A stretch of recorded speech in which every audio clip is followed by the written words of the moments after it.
25 years ago when I was myself going through high school, I was in a bit of a rural area. I grew up in Michigan, and there wasn't really vocational programs available to me. There were, but the types of students that were enrolling 25 years in the vocational programs were the ones that were deemed the ones not going to college, right? When there's a negative connotation to going and joining the skilled trades. And I think over time, and it's really been probably a 2-decade journey, that pendulum has started to swing back, where the emphasis on vocational skills, bringing back those types of programs into the high school level and then into the post-secondary level has really started to gain steam.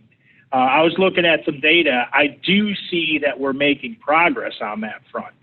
But the challenge that we face is we knew the baby boomer generation. We knew that there would be a large number of people exiting the workforce at some point, but we didn't really see the effects and take action probably early enough. So as we start to see more and more of this generation retiring, we don't have as many entry-level people entering the industry as well. And so that's the real gap that we're really trying to address is we've got more people exiting, and we could say skilled trades, specifically welding as well, but there's more people exiting the skilled trades than are entering the skilled trades today. Yeah, I think you summed that up really well. There's a book that I read recently. It's called Leveraged Learning, and the author is Danny Iny. I don't know if you've come across this, but it immediately struck me because the book is really about, like, I'm going to read a quote here that I have bookmarked.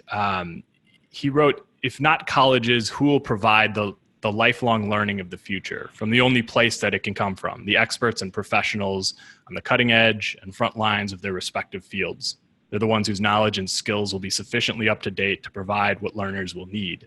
While their skill level and opportunity cost will command a premium, the transformation they will deliver will justify paying for it." And I when I read that book, I flagged that because this is so relevant, I think, in the manufacturing industry, because I've seen this, I've heard this from others, this shift. You described it as the pendulum swinging back toward vocational programs, and the fact that you leave high school, you go into one of these and you learn a skill, and what the opportunity cost of college at this point sometimes it almost doesn't even justify what you could be doing, learning a usable skill, going into a really good job and being trained to be an expert in something like in welding, right?